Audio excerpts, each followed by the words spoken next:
Hey y'all, today I'm showing you a game-changing technique, the Double Crochet Foundation Chain, also called FDC. This lets you create your foundation chain and your first row of double crochet at the same time.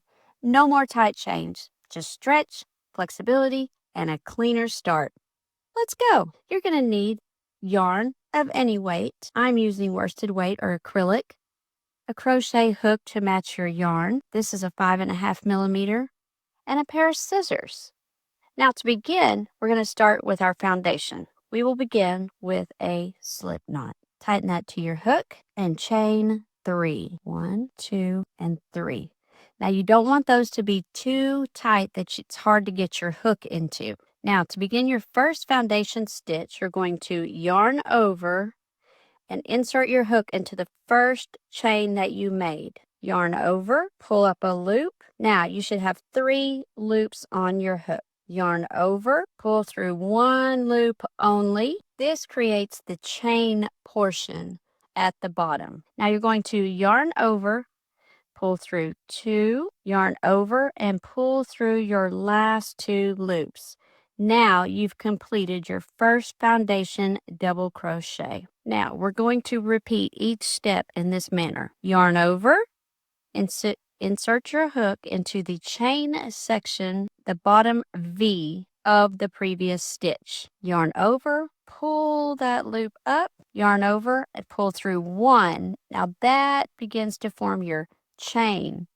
Then you're going to yarn over, pull through 2, yarn over, pull through the last 2. That is your double crochet. Now we are going to continue. I'm going to show you this a few more times.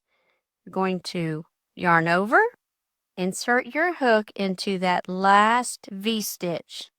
Yarn over, pull through 1, yarn over, pull through 2, yarn over, pull through the last 2. Yarn over, put through your last V-stitch.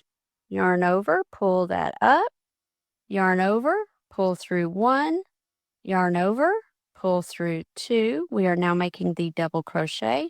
Yarn over and pull through the last 2. Now, as you can see, this is your double crochet foundation chain, a stretchy foundation chain, and your first row of double crochet, all done in one step. This gives you more stretch than regular chains, a cleaner edge, saves time because you have 2 steps in one, and it's perfect for garments, hats, and anything needing flexibility. Once you try this, you might never go back to regular chains again. Drop a comment. Are you team foundation chain or team traditional chain? Don't forget to like and subscribe for more crochet tips and tutorials. And if there's a tutorial you'd like to see, please drop it in the comments below. Thanks for watching, and happy crocheting, friends.